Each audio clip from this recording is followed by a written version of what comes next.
Hello everyone, this is Dr. Leandra Almeida here to discuss about diabetes mellitus in brief and its dental implications. So let's start. As we all know, the adult human pancreas is made up of numerous collections of cells called islets of Langerhans. They are about 1 to 2 million islets in the pancreas, which make up to 2% of the volume of the pancreas. There are 4 major cell types. The first one being the alpha cells, which secrete glucagon and increase the blood glucose. The delta cells, which secrete somatostatin. The F or the PP cells, which secrete the pancreatic polypeptide, and our beta cells, which are numerous and majority in number, which secrete insulin. Okay, so now let's see what happens further.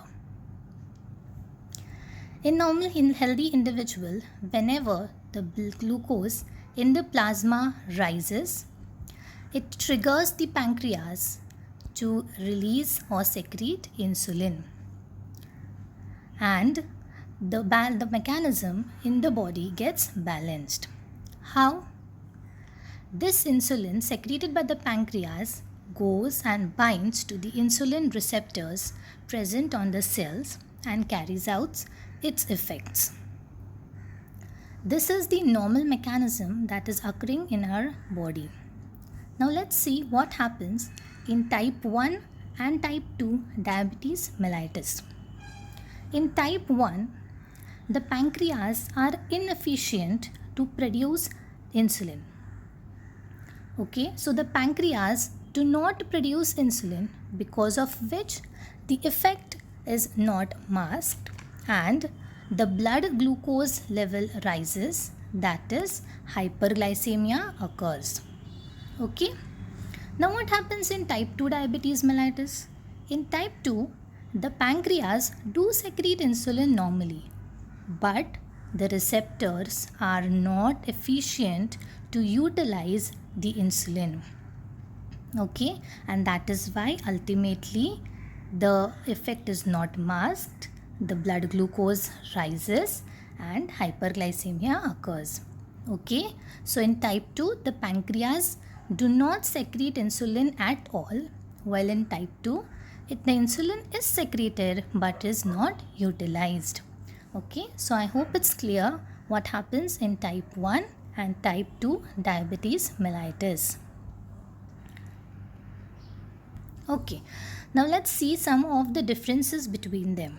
As we all know, type 1, their body cannot produce insulin, while in type 2, the body produces insulin but does not utilize it, right? Now what is the age? Diabetes mellitus in general can occur in any age group, but the type 1 diabetes mellitus mostly occurs in the childhood, while type 2 occurs in adults over 45 years of age. Coming to risk factors, as we can see, the family history is a risk factor for both type 1 as well as type 2 diabetes mellitus. But high body weight, low physical activity, diet high in sugar are the other predisposing factors for type 2 diabetes mellitus. Okay, now the symptoms. Symptoms are more or less the same for type 1 and type 2 diabetes mellitus, like tiredness, blurry vision, frequent urination, increased thirst, unexplained weight loss. Okay, coming to the prevention. As we have seen in type 1 diabetes mellitus, the pancreas do not secrete insulin. So we will be left with no other option than administrating insulin, right? So on that note, we can conclude that there is no prevention for type 1 diabetes mellitus. Clear? While in type 2, we can prevent it, or we can try and prevent it with a healthy lifestyle, right?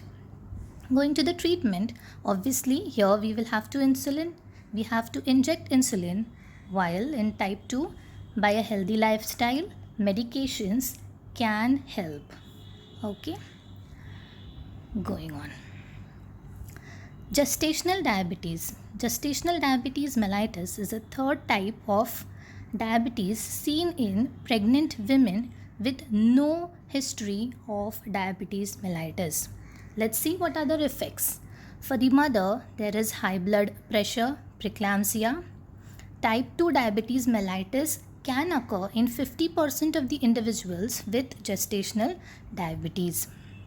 For the baby, there can be premature birth and malformations, respiratory problems, fetal death, macrosomia, that is excessive birth weight, hypoglycemia, and also obesity and type 2 diabetes in adulthood. Now, monitoring your blood sugar, healthy diet, proper exercises and medications can prevent such complications. Okay. Coming to the main symptoms, as we all know, the 3 P's of diabetes mellitus. They are polydipsia, excessive thirst, polyphagia, excessive hunger, and polyuria, excessive urine. With this, lethargy, stupor, blurred vision, smell of acetone, cosmal breathing are among the other symptoms of diabetes mellitus. Glycosyluriria, that is glucose in urine, can also be seen. Now coming to the diagnosis of diabetes mellitus.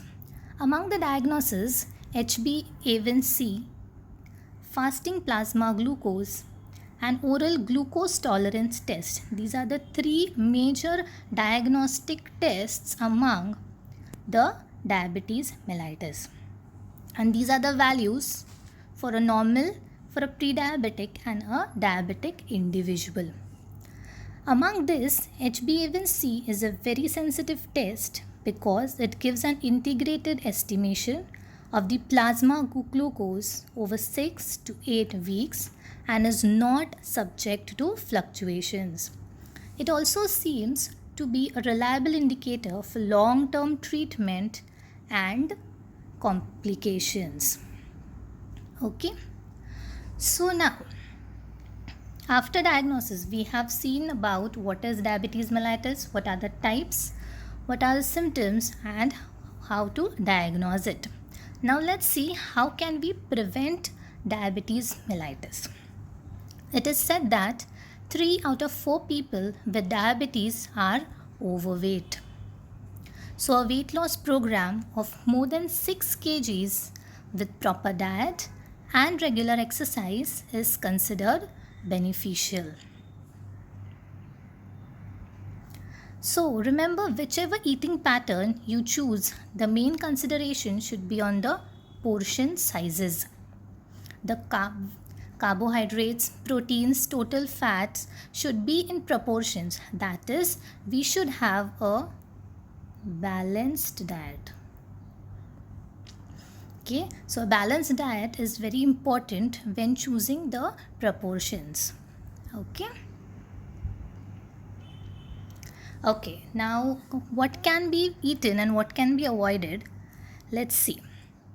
Seasonal fruits like vegetables, cereals, nuts, then foods rich in protein like fish, low carb vegetables like salad, cucumber, broccoli, low fat dairy products, whole grains can be eaten, while dairy products like cheese, yogurt, red meat, sweet foods, pasta, rice, bread should be avoided.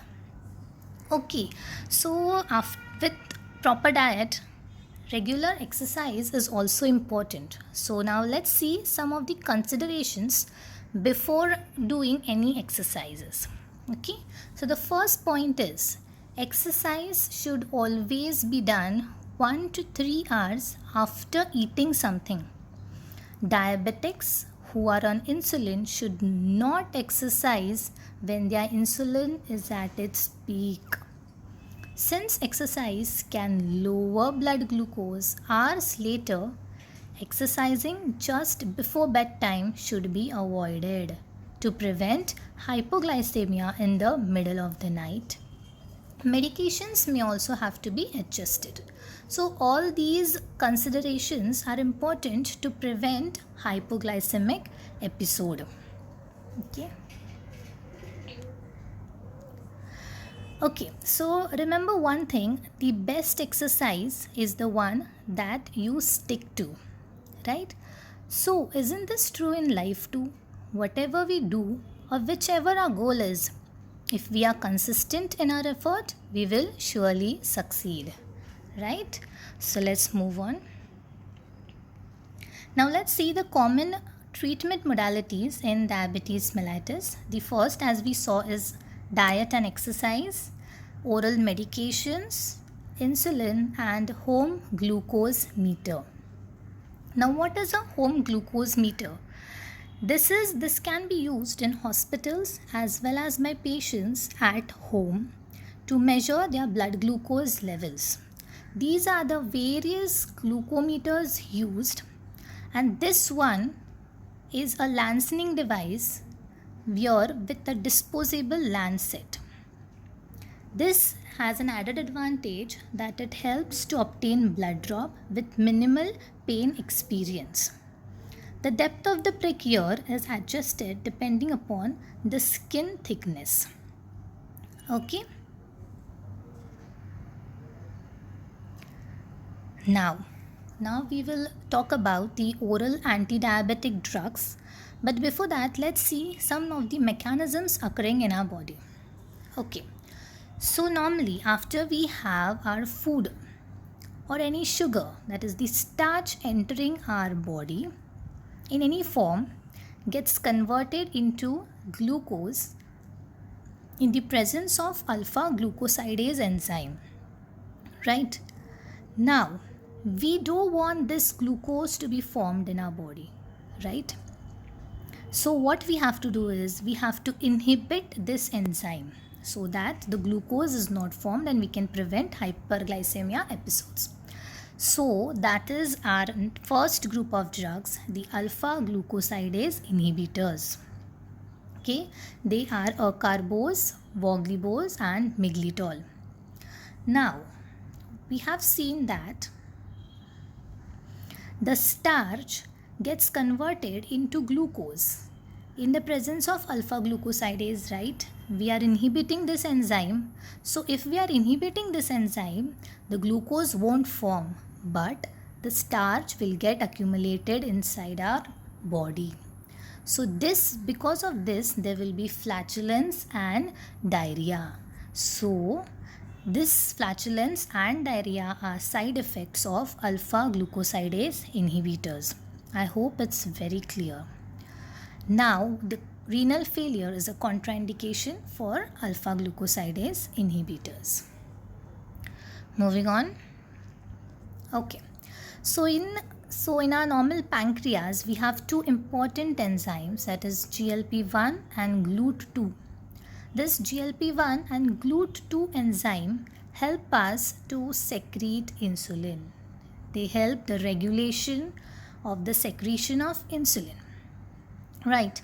Now what happens once this insulin is out of the pancreas, it goes and sits on the insulin receptors present on the cell. As this insulin comes and sits on the cell receptors of the cell, the GLUT4 receptor present inside the cell pops out, and the glucose molecule in the blood goes and sits on that receptor. So in this way, the glucose and the insulin acting on the cells, the cell gets completed and a normal mechanism is developed. Now, we want insulin to be secreted, right? So we need GLP-1 and GLUT2 enzymes. We like them, we want them. So that is our next group of drugs, the GLP-1 analogs. They are exenatide, liraglutide, dulaglutide, and semaglutide. Now, the main thing here is, have a look, there is tide in each end of the drug name. Whenever whenever we see tide in each name, that means it is a peptide molecule.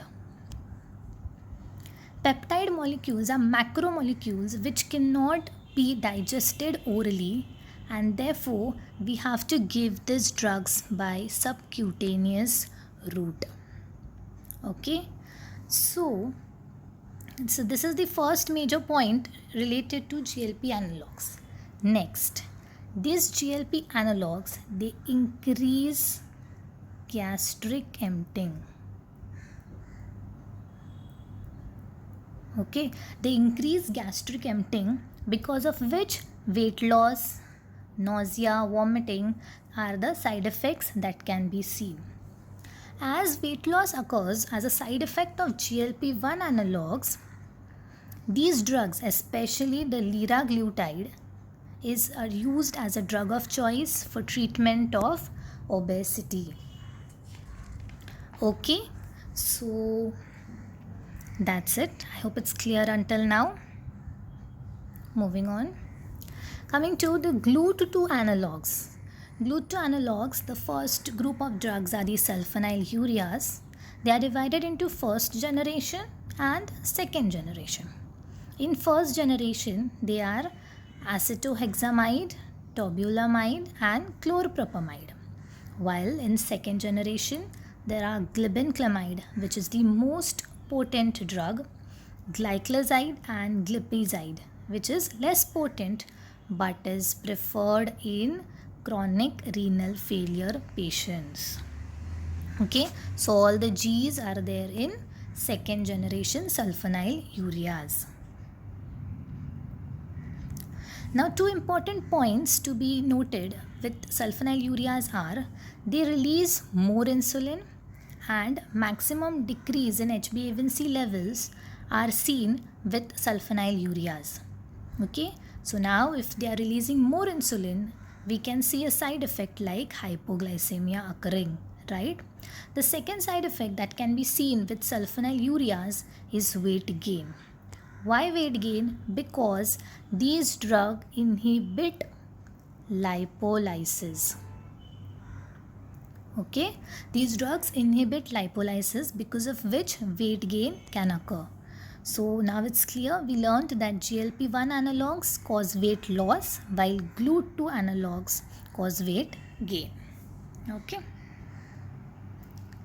Now the second group in GLUT2 analogs are meglitinide and rapaglinide.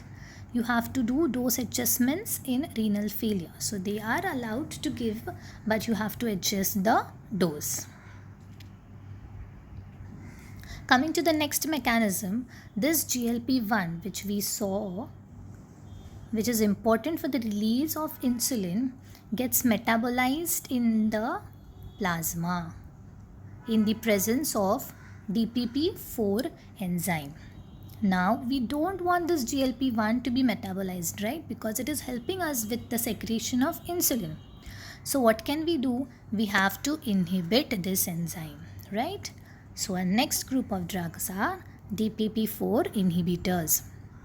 They are sitagliptin, linagliptin, vildagliptin and saxagliptin. As we can see, linagliptin gets metabolized in the liver, LL. Okay, so it is a preferred drug in chronic renal failure. Pancreatitis can be seen as a side effect with DPP-4 inhibitors. Okay, so next group of drugs is amylin analogs. Okay, so in that there is pramlintide, again tide. So it will be a peptide molecule. So we cannot give it by oral route, so we give it by SC route. This pramlintide is always preferred to be given with insulin. But one major point here to be noted is these two drugs are never given together in a single syringe. Why? Because of the differences in pH they have. Okay. Coming to the side effects, again, as we saw in GLP analogs, they increase gastric emptying, because of which weight loss, nausea, vomiting occurs. Okay, so this pramlintide is under study for the obesity drug. Okay, as we saw that liraglutide is accepted as a drug of choice in obesity, this pramlintide is being used as a trial for obesity. Okay, coming to the next group, it is thiazolidinediones. They are pioglitazone and rosiglitazone. Pioglitazone is known to cause bladder cancer, while rosiglitazone is known to cause myocardial infarction. Okay, now this rosiglitazone is being not preferred because of its hazardous complications. The other complications seen are macular edema, sodium retention, and bone fractures, especially in females. Okay. Coming to the next group of drugs, they are biguanides. Very important point to be noted with biguanides is they are used as prophylaxis in prediabetics.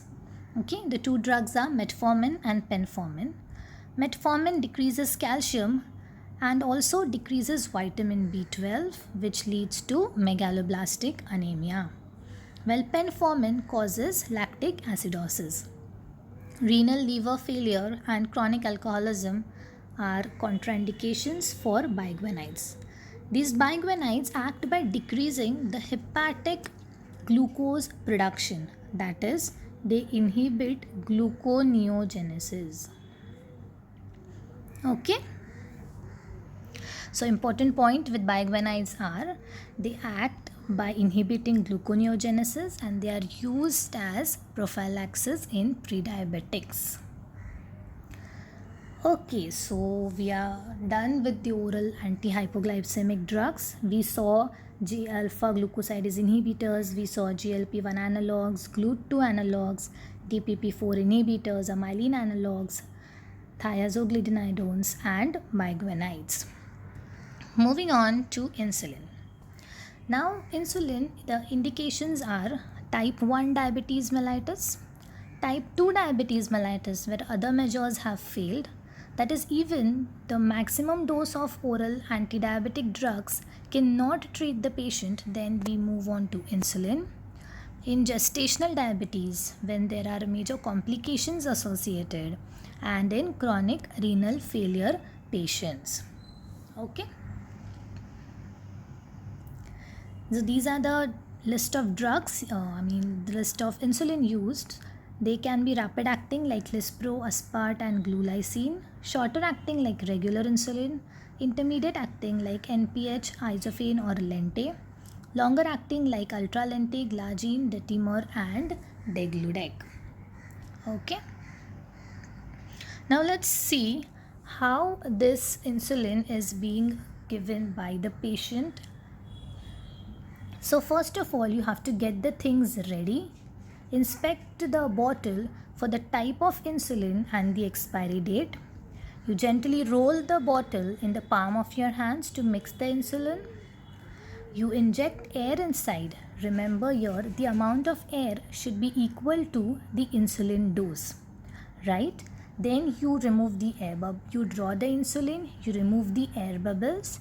You select site for cleaning, you select the site for insulin administration, which is not used earlier. Then you push the plunger all the way down. That will push the insulin into the tissues. Pull the needle straight way out. Dispose the syringe and the needle. Clear?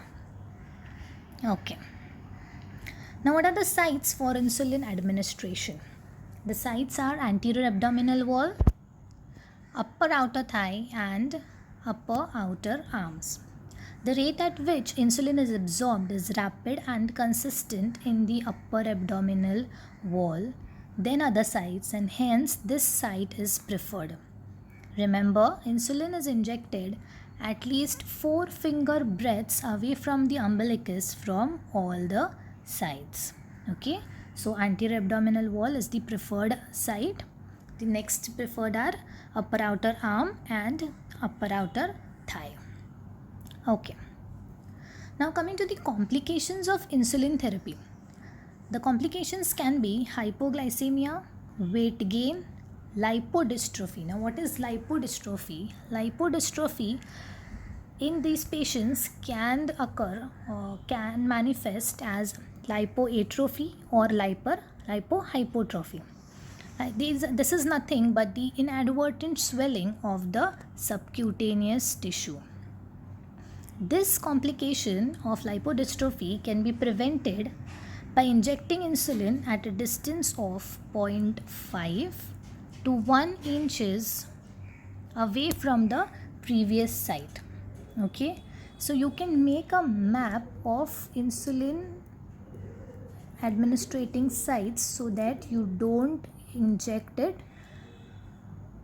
at the same site again. Okay, coming to the next effect.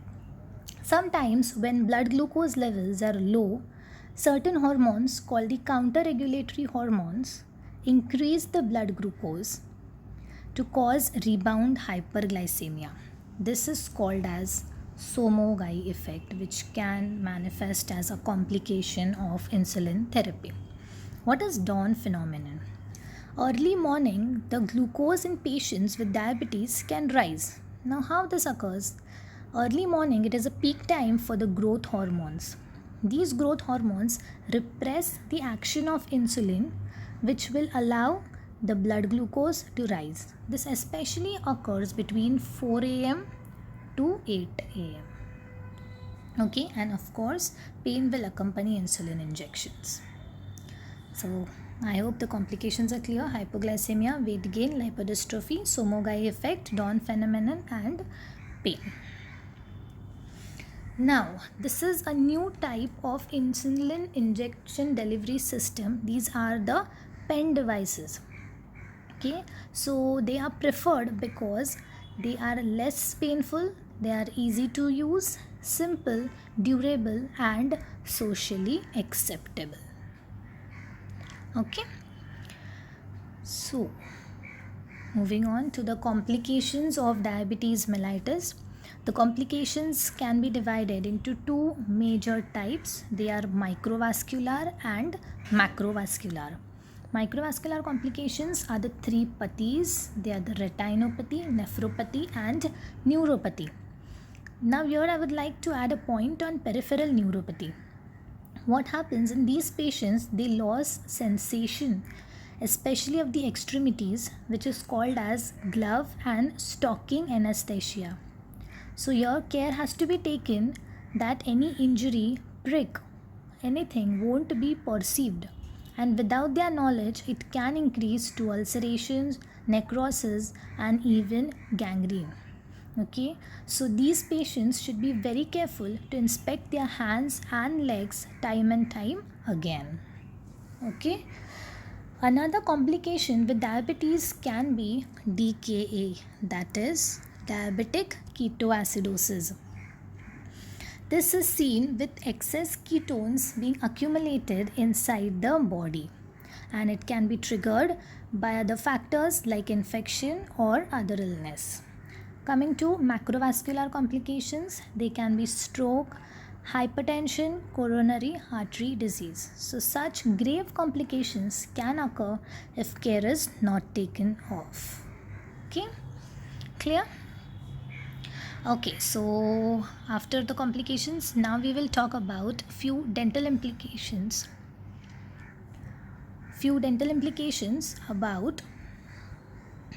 So first we'll talk about the oral manifestations. So what are the oral manifestations of diabetes mellitus? The oral manifestations can be gingivitis and periodontitis. This occurs because of the increase in calcium and glucose, which triggers plaque formation. Okay, and also there is increase in the collagen breakdown. The other factors or the other manifestations can be bacterial and fungal infections, delayed wound healing, which will increase the prevalence for dry socket, salivary dysfunction, which will lead to xerostomia and ultimately dental caries, taste impairment, burning mouth syndrome, tongue abnormalities, and halitosis. So these are all well-known oral manifestations. Going ahead. So see, severe periodontitis can result because of diabetes mellitus. Okay, so now moving on. Now, whenever one thing very important to be noted here is whenever during clinical examination, if we see multiple periodontal abscesses in one's mouth, we should suspect diabetes mellitus. So here this is a very important clinical sign. Multiple periodontal abscesses are seen in diabetes mellitus. Okay. Now what are the dental managements? First of all, very important before starting any treatment is the history taking. Okay. So we should know what are the glucose levels at that time. Were there any frequency or were there any hypoglycemic episodes and what is their frequency? Which medication the patient is on, what is the dose, what is the time of the medication, and if anything, any complications or the blood glucose is not normal, then the concerned physician should be consulted. Okay. Some more important points about the management is morning appointments are preferred. The patient should be asked to have a proper diet and come. He should carry his glucometer with him in the clinic, and prophylactic antibiotics can be preferred or prescribed if there is any history of infection, contact of wound or major surgery. Okay. Now, even after all this, even after all the precautions and precautionary measures, there can be complications. There can be a hypoglycemic episode occurring in your dental clinic on the dental chair. So the mainstay there is we should not get panicked and perform all the emergency help that is possible, right? So knowing how to handle such situations is very important. So quickly let's see what is to be done. So if we see the patient going in hypoglycemic state, that is if we see it, he's sweating, he's irritable, and so we can do all the possible treatments. So if the patient can eat, then he should be given with 30 grams of oral glucose or milk. That can be followed by 1 cup of fruit juice, 1 cup milk, bread or 2 to 3 biscuits. If not, if the patient is not able to eat, you can administer 20 ml of 50% dextrose intravenously and then 5 to 10% dextrose at 100 ml per hour until the patient is stabilized. If available, you can administer glucagon 1 mg instead of dextrose. After that, you have to monitor the blood glucose till it is more than 100 mg. Once the blood glucose raises above 100 mg, you can then evaluate the cause and decide what is to be done further. Okay, so that's all. Thank you.